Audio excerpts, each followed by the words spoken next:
ce que je trouve ici, c'est ce que je ne trouve pas ailleurs. C'est les bains de forêt qui m'ont permis de bouger en fait. Le fait de se rencontrer en groupe et de parler de la maladie fait beaucoup de bien. Pouvoir en parler à quelqu'un qui sait ce que c'est.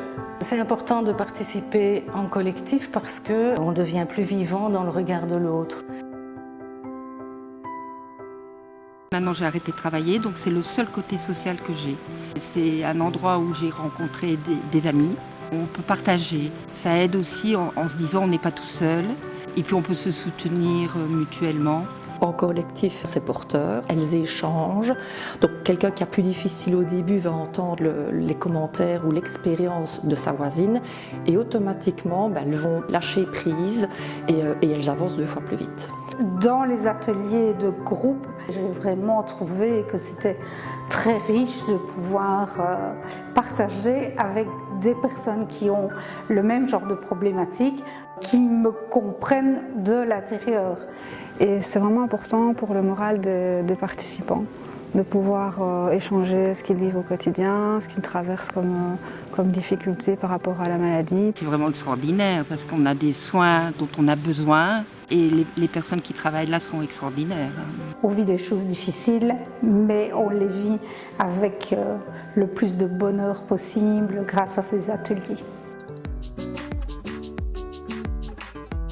Donc le bain de forêt au sein de l'Espace Vie, ça permet un moment de partage entre les participants, un moment en pleine nature, donc profiter des bienfaits de la nature, respirer l'air frais, les molécules que les arbres sécrètent qui sont bonnes pour l'immunité, qui sont bonnes pour le moral, qui diminuent les hormones de stress. Ça permet de sortir de sa sédentarité, donc de se remettre en mouvement. Et à chaque bain de forêt, on incorpore une méditation. C'est plus qu'une promenade, c'est un échange d'énergie avec la nature.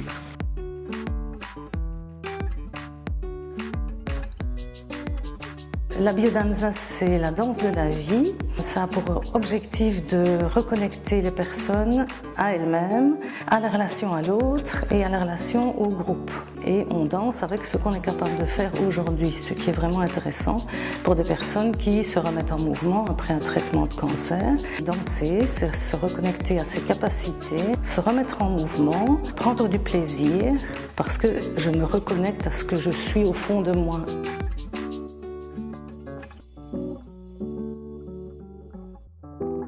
Je partage des séances de sophrologie avec les patientes. On apprend avec pas mal d'entraînement, avec 10 séances, à se concentrer sur la respiration, à se calmer, à se poser, à ralentir le mental et à plonger en soi. Et c'est vraiment petit à petit qu'on arrive à découvrir ce qui se passe en soi une fois que la détente est là. Elles le vivent très profondément.